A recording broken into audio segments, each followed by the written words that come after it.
कैसे हैं आप सब। आशा करते हैं आप लोग बढ़िया होंगे और अपना पढ़ाई लिखाई रेगुलर से कर रहे होंगे। तो देखिए आज हम लेकर आए हैं सेट 4 इलेक्ट्रिशियन फर्स्ट ईयर का सेट 4। इससे पहले हमने आपका 3 सेट कराया है, अगर आप नहीं देखे हैं तो जाके देख लीजिए और इसको सुपर फास्ट के तौर में लीजिए, ठीक है ना। ये हम कर रहे हैं सुपर फास्ट रिवीजन, ठीक है। ज़्यादा टाइम नहीं लेंगे क्योंकि हमको पता है कि आप पढ़ के यहाँ पे आए हैं और सिर्फ रिवीजन करना है यहाँ पे। और अगर देखना है आपको डिटेल वीडियो तो क्या करिए, जाकर कहाँ देखिए, लास्ट वाला वीडियो जो पीछे पुराना में हम कराए हैं वो जाके देख लीजिए और पूरा वहाँ पे क्लियर हो जाएगा आपको। जैसे यहाँ पे थोड़ा बहुत कुछ नॉमेरिकल है, ये कैसे इसको सॉल्व करेंगे, इसको चुटकी में सॉल्व करने के लिए सिखा देंगे, है ना। तो जहाँ तहाँ दिक्कत होगा तो हम सिखाएंगे, इसमें कोई बड़ी बात नहीं है। तो चलिए शुरू करते हैं। तो हमारा पहला क्वेश्चन है आज का कि तांबे के परमाणु के तीसरे कक्ष में कितने इलेक्ट्रॉन होते हैं। तो देखिए तांबा का अगर हम करते हैं कॉन्फ़िगरेशन तो देखिए 2, 8, 18 और 1 होता है ना। यानी कि लास्ट कक्षा में आपका 1 बचता है। अब पूछ रहा है कितना कि तीसरा कक्षा में कितना होगा, तीसरा कक्षा में कितना होगा तो 18 होगा, है ना। कितना होगा तो 18 हो जाएगा, ठीक है। यानी कि 8 2 10 10 10 और 18 कितना होगा 28 से 29। यानी कि कॉपर का जब 29 होता है तो पता है कि आपको पहला कक्षा में 2 होता है, फिर तीसरा में होता है कितना 8 होता है, उसको 18 फिर बढ़ता तो आगे बढ़ जाता है, यानी कि एक हो जाएगा फिर अगले में। तो हमको पूछा यहाँ पे कितना तीसरा में ना, तीसरा में 18 हो जाएगा। ये सब आपको नॉर्मल में पढ़ना था, ठीक है, कोई बहुत बड़ी बात नहीं है। अब पूछ रहा है कि अर्धचालक पदार्थ कौन सा है, which is the semiconductor material. तो आपका जो यहाँ पे जर्मेनियम है वो क्या है, आपका अर्धचालक है ना, सेमीकंडक्टर है, ठीक है। आगे बढ़ते हैं। आशा करता हूँ आपको कोई दिक्कत नहीं होगा क्योंकि बहुत सिंपल क्वेश्चन है। नियन ध्रुवता संकेतक का एसी आपूर्ति जांचते समय संकेत क्या होता है। तो क्या होता है दोस्त, तो ये आपका होता है क्या,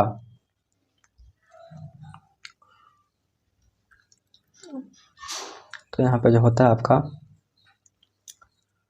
बोथ इलेक्ट्रोड विल ग्लो, मतलब कि दोनों जो इलेक्ट्रोड है उसका ग्लो करेगा। हाँ ग्लो ही तो करता है, मतलब आपका यहाँ पे ऑप्शन था, यहीं पे आपको यहीं पकड़ा रहा है कि दोनों क्या होता है, जो इलेक्ट्रोड है दोनों क्या करता है, जलने लगता है, ग्लो करने लगता है। आगे पढ़ते हैं ऑप्शन थोड़ा। Only one electrode will grow, एक वो कहाँ से ग्लो करेगा यार, दो जब भी करेगा दोनों करेगा, ठीक है। तो यहाँ पे ऑप्शन आपका यहाँ पे बिल्कुल ए सही हो जाएगा, ठीक है। तो एक बार क्वेश्चन थोड़ा सा एक बार और देख लीजिए कि नियन ध्रुवता संकेतक का ऐसी आपूर्ति जांचते समय संकेत क्या होता है। तो दोनों जो इलेक्ट्रोड है बाबू दोनों क्या करेगा, जलेगा, ठीक है ना। आगे बढ़ते हैं। आशा है इसको आप ध्यान रखेंगे। देखिए इसको आपको सीखना होगा कि कैसे सॉल्व करते हैं। अच्छा तो जरूरी है सीखना, है ना। 500 वाट के लैंप को 5 घंटे चलाने पर विद्युत ऊर्जा की खपत को यूनिट में निकालिए। तो ये कैसे बनेगा, ये देखिए ध्यान से देखिएगा। हम जानते हैं, आप जानते हैं, दुनिया जानता है कि 1000 वाट आवर बराबर क्या होता है, 1 यूनिट। क्या होता है, 1 यूनिट, ठीक है। तो हम यहाँ पे क्या लिखा हुआ है कि 500 वाट के लैंप को क्या कर रहा है, जला रहा है 5 घंटा। तो यानी कि 500 गुने 5 यानी क्या हो जाएगा आपको 2500। क्या हो जाएगा 2500। तो देखिए 2500 मतलब कि हम जला रहे हैं, यूज कर रहे हैं, है ना, अपने घर में प्रयोग कर रहे हैं, यूज में ला रहे हैं, ठीक है ना। अगर हम 250 यूज कर रहे हैं इसका मतलब टोटल क्या यूज कर रहे हैं हम, वाट आवर। तो देखिए अब इसको हम क्या करेंगे, यहाँ पे हम इसको देखिए अब करते हैं चेंज किस में, यूनिट में। तो देखिए हम कितना यूज किए हैं बाबू, 2500 यूज किए ना। और हम क्या कर रहे हैं कि 1000 वाट आवर बराबर कितना होता है, 1 यूनिट। तो देखिए अब इसको हम 1000 से अगर लगाते हैं भागा तो कितना हो जाएगा, यहाँ पे 1 0 से 1 0 कटेगा, फिर 1 0 से 1 0 कटेगा, यानी कि 25/10। आपको पता है बढ़िया से कि 25/10 है, तो यहाँ पे कितना हो जाएगा, बीच में एक पॉइंट बैठ जाएगा, ये 10 है तो ठीक है, यानी कि 2.5 यूनिट हो जाएगा, ठीक है। कोई बड़ी बात तो है नहीं इसमें समझाने के लिए। तो आपका 2.5 यूनिट बिल्कुल यहाँ पे करेक्ट है, समझ गया ना। 2500 में टोटल कितना हमको, 2500 पूरा हमको निकला है ना। फिर से एक बार देख लीजिए, मेरा टोटल कितना 2500 यहाँ पे निकला है। बाकी डिवाइड देंगे कितना से, 1000 से भगा देंगे, कहा कि 1000 डब्ल्यू बराबर कितना होता है, 1 यूनिट। तो यहाँ पे दो जीरो काट देंगे, ठीक है। और 2500 10 यानी कि 2.5 यूनिट। इतना तो जानवे करते हैं आप। अब चलिए आगे चलते हैं। आगे कहाँ है, आगे तो यहीं पे है।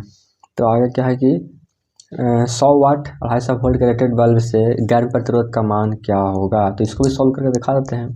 ठीक है, अब यहाँ पे क्या है कि V बराबर आपका कितना दिया हुआ है।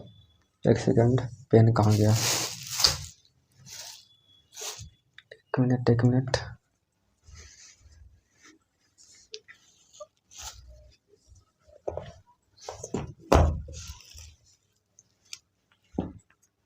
देखिए अब यहाँ पे जो V बराबर यहाँ पे आपको दिया हुआ है आपका कितना, V बराबर कितना है आपका 250 है ना। यहाँ पे कितना है 250 है। और P बराबर कितना आपका है, P बराबर कितना है 100 वाट है ना। कितना है 100 वाट। तो अब देखिए आपको बढ़िया से पता है और दुनिया को भी पता है कि R बराबर क्या होता है V² बटा P होता है। ठीक है, तो देखिए अब यहाँ पे V कितना दिया हुआ है आपका 250, तो 250 के यहाँ पे स्क्वायर कर देंगे, बट्टा में P कितना है तो आपका 100 है। अब इसको सॉल्व करेंगे ना बाबू, तो कितना आएगा। देखिए इसको सॉल्व करके यहाँ पर दिखा देते हैं। 250 का स्क्वायर कितना होगा 625 पर 00। ठीक है, 625 पर 00। एक मिनट कलर चेंज कर लेते हैं।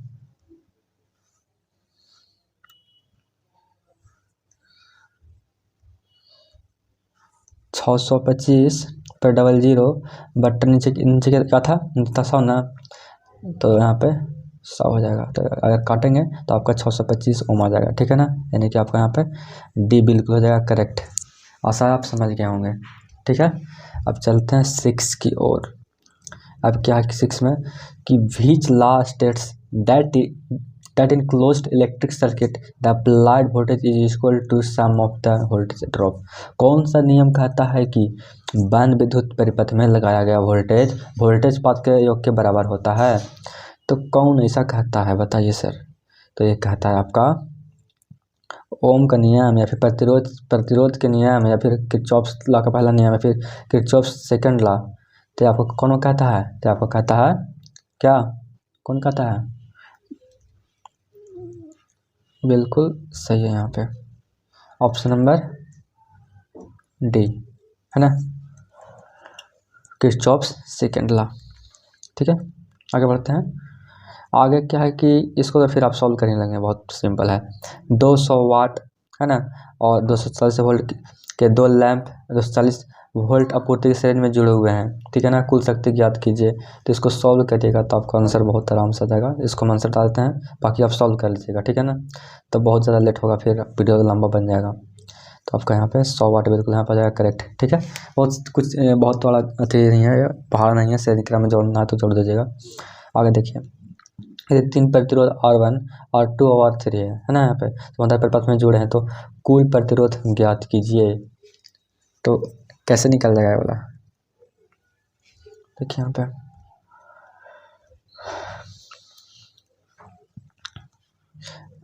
फिर आपको ये सॉल्व करना पड़ेगा ना।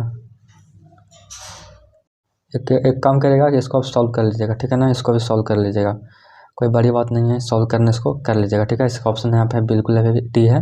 ठीक है ना, बस इसको कुछ यहाँ पे उल्टा कर देना। ठीक है ना, यानी कि बस कर लीजिएगा। ठीक है ना, कोई बड़ी बात नहीं है करने के लिए। यहाँ अगर देखना डिटेल वीडियो तो पुराना वाला देख लीजिए, हम बार बार बता रहे हैं। बस यहाँ पे सुपर फास्ट कर रहे हैं ताकि समय मेरा ही बचे, आपका ही बचे। सॉल्व करना कोई बड़ी बात तो नहीं है यहाँ पे। अब क्या है कि ओम मीटर का पाठ्यांक खुले हुए प्रतिरोध R2 का प्रतिरोध पर क्या होगा।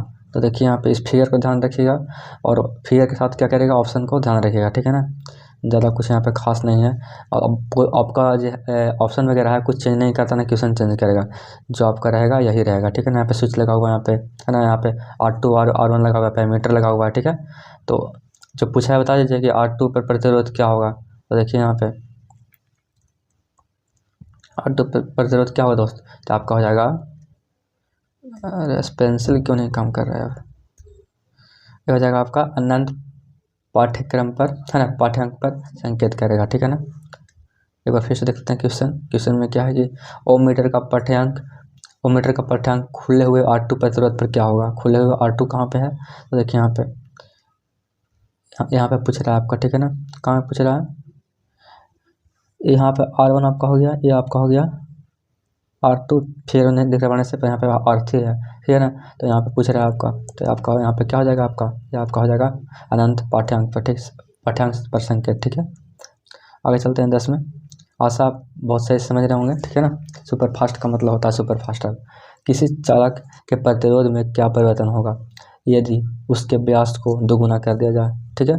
तो क्या हो जाएगा दोस्त, तो आपका हो जाएगा 4 गुना हो जाएगा, ठीक है ना। अगर दोगुना हम करते हैं तो फिर को करते हैं तो क्या हो जाएगा, 4 गुना हो जाएगा, ठीक है। तो अगर हम व्यास को दोगुना कर देंगे तो क्या हो जाएगा, वो 4 गुना हो जाएगा, ठीक है। चलिए आगे देखते हैं। इसका नाम सिर्फ पूछ लिया गया है, डायरेक्ट इसको याद रखिए, इसको क्या ही मतलब कह सकते हैं, जस्ट इसको याद रखना है। ऐसा आपको दिख रहा होगा कि रील जैसा दिख रहा होगा ना, कि फोटो वाला रील है ये, पर ये है क्या, ये एक तरह क्या है, तो प्रतिरोध है। तो इसका नाम क्या है, तो इसका नाम क्या है, इसका नाम है तार बंधे हुए प्रतिरोध, ठीक है, यानी कि आपका वायर बॉन्ड रेजिस्टेंस नाम है, ठीक है ना। आगे देखिए, आगे क्या है, 12 वाला क्या है यहाँ पे, calculate the resistance value of the register by colouring coding method. और इसको तो सॉल्व कर ही सकते हैं, पता है कि यहाँ ब्लू है आपका, ये रेड है, इसका मतलब गुना होता है, बाकी है। अब देखिए इसका जो भी मान है वो रख देंगे यहाँ पे फिर, ठीक है ना। और इसका जो भी मान है यहाँ पे रख देंगे, ठीक है। फिर क्या कर देंगे यहाँ पे, बस उस तरह से क्या कर देंगे, हम सॉल्व कर देंगे। तो आपका जो आंसर है तो बता ही देते हैं, छोड़िए। रेड का कितना होता है, 2 होता है यहाँ पे, और ब्लू का होता है 6 होता है। वही फिर यहाँ पे इसका मतलब इंटू होता है, फिर आगे सॉल्व करेंगे तो यहाँ पे आपका आंसर जो हो जाएगा। अब एक हम बताते हैं ट्रिक, वो आपको पता शायद याद होगा अभी, है ना। पूरा यहाँ पे मान लिख के बताए थे कि इसका इतना होता है, इसका इतना होता है, इसका इतना होता है। अगर नहीं देखें तो फिर बोल रहे हैं बार बार वीडियो देखिए, ताकि आपको सब समझ में आए। तो आपका जो आंसर है यहाँ पे कितना है, 26 × 10⁻³ कितना 3 वाट ± 10%, ठीक है। और सिल्वर के लिए ही होता है 10%, ठीक है ना। और गोल्ड के लिए 5%, ठीक। अच्छा एक बात और, अगर आपसे अगर सॉल्व हो रहा है ना, ऐसे तो हम सॉल्व करवाए हैं, अगर आपसे सॉल्व हो रहा है तो आप कमेंट में देखते हैं, सॉल्व करके भेजिए तो भेज सकते हैं अपना, है ना। अगर हमको सही लगा कि हाँ आप सही सॉल्व किए तो हम आपका जो वीडियो है, आपका जो कमेंट है उसको हम हार्ट कर देंगे, लाइक कर देंगे, ठीक है ना। क्या कर देंगे हम, लाइक कर देंगे, है ना। ऐसे जो होता है लाइक वगैरह, वो लाइक कर देंगे। अब आंसर अपना दे लीजिएगा, ठीक है ना, कमेंट में। ओम मीटर को आरेखीय क्रम में क्यों समायोजित किया जाता है, किस लिए। अब देखिए ऑप्शन पढ़ लेते हैं पहले। पहला क्या है आपका यहाँ पर ऑप्शन, वोल्टेज प्रतिरोध के समानुपाती है या फिर धारा प्रतिरोध के व्युत्क्रमानुपाती है। यहीं पे आपका ऑप्शन धरा गया, धारा प्रतिरोध के व्युत्क्रमानुपाती है ना। आगे जाने की जरूरत नहीं है, आपका बी ऑप्शन यहाँ पर बिल्कुल सही हो जाएगा, ठीक है। एक बार देख लीजिए क्वेश्चन, फिर से एक बार देख लीजिए आंसर। ओम मीटर को आरेखीय क्रम में क्यों समायोजित मतलब कि जोड़ा जाता है, ठीक है ना। इसका मतलब क्या, जोड़ा जाता है, और क्या, हिंदी बहुत कठिन होता है पता है हमको,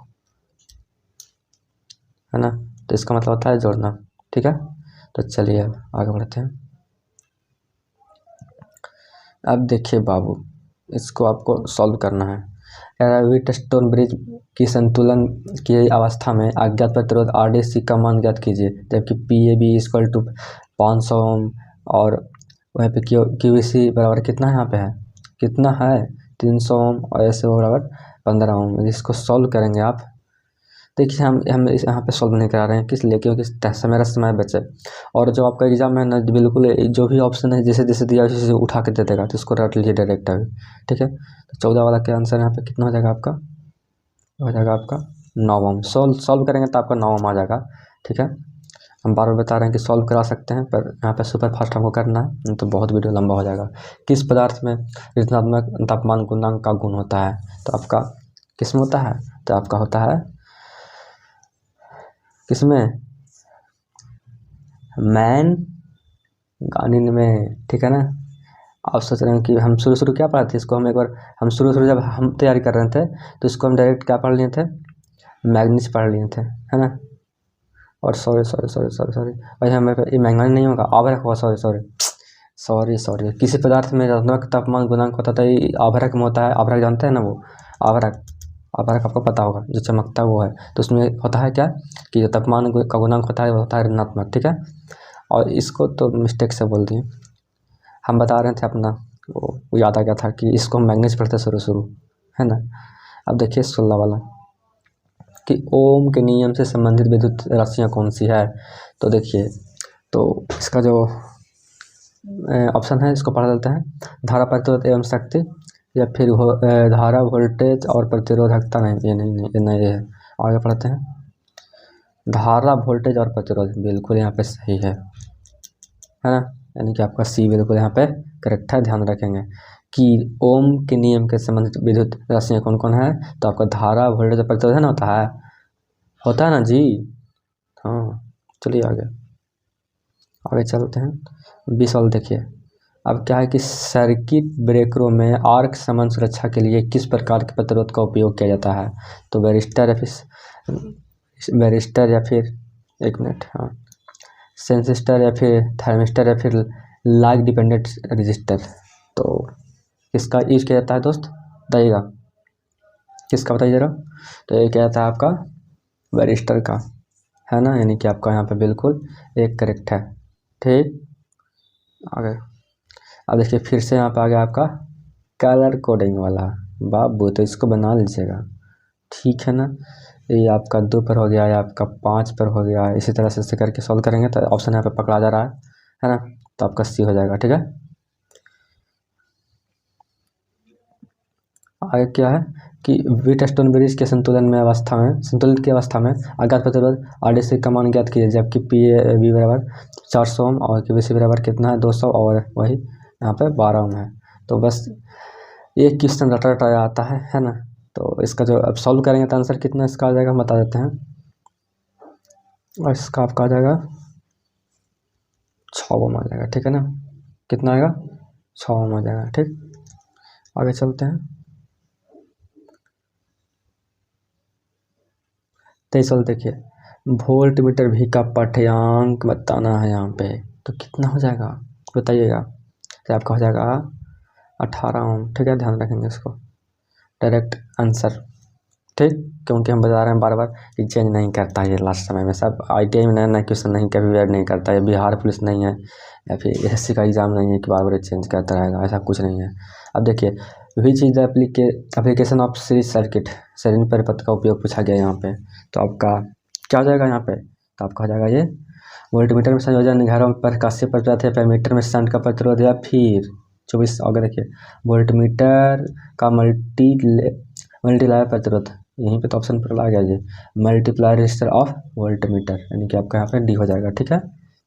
तो इसका डी, ठीक। 25 का देखिए श्रेणी परिपथ में खुले हुए प्रतिरोध पर क्या प्रभाव है। तो आगे देखिए ऑप्शन पढ़ लेते हैं इसका। खुले परिपथ में प्रतिरोध में पर कोई प्रभाव नहीं, या फिर आगे पढ़ते हैं। खुले प्रतिरोध में से पूर्ण परिपथ धारा बहेगी, या फिर खुले प्रतिरोध में दोनों ओर कुल आपूर्ति वोल्टेज दिखेगा। हाँ, दोनों ओर कुल आपूर्ति वोल्टेज दिखेगा, ठीक है, ठीक। अब चलते हैं 26 की ओर। अब देखिए R3 का फिर से यहाँ पे प्रतिरोध का मान पूछ लिया बाबू। प्रतिरोध का मान बताइए R3 में यहाँ पे, ठीक है। तो क्या आ जाएगा आपका R1, R2 और R3 इसका पूछा है। अब सब में जाएगा यहाँ पे, तो अब सॉल्व करेंगे तो पता होगा बढ़िया से कि तो सॉल्व करेंगे तो सब में जाएगा बराबर यहाँ पे। तो 26 का जो यहाँ पे हो जाएगा आपका आंसर सही, वो हो जाएगा आपका डी। सब में 12 ओम भेज देगा, ठीक है। 27 देख लेते हैं। 3-4 क्वेश्चन और बचा हुआ है, क्योंकि सेट वाइज हर सेट में 30 क्वेश्चन करा रहे हैं। परिपथ का प्रभाव क्या होगा यदि AB को लघु परिपथ कर दिया जाए, शॉर्ट सर्किट कर दिया जाए, ठीक है ना। तो देखिए तो क्या हो जाएगा आपका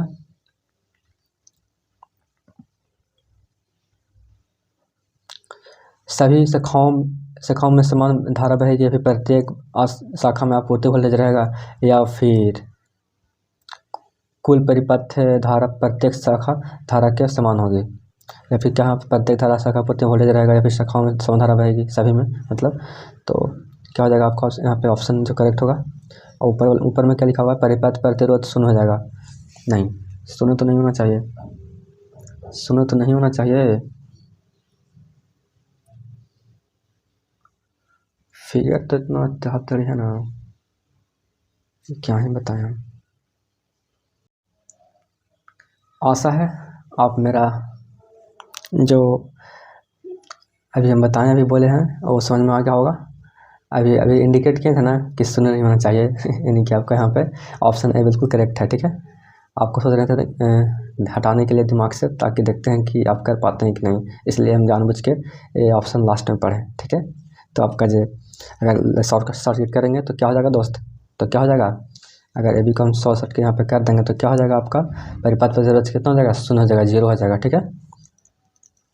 तो ध्यान रखेंगे, ठीक है। अभी मजाक से थोड़ा सा बोल दिए थे, और जो समझने वाले समझ गए होंगे कि सर क्या बोल रहे हैं यहाँ पे, है ना।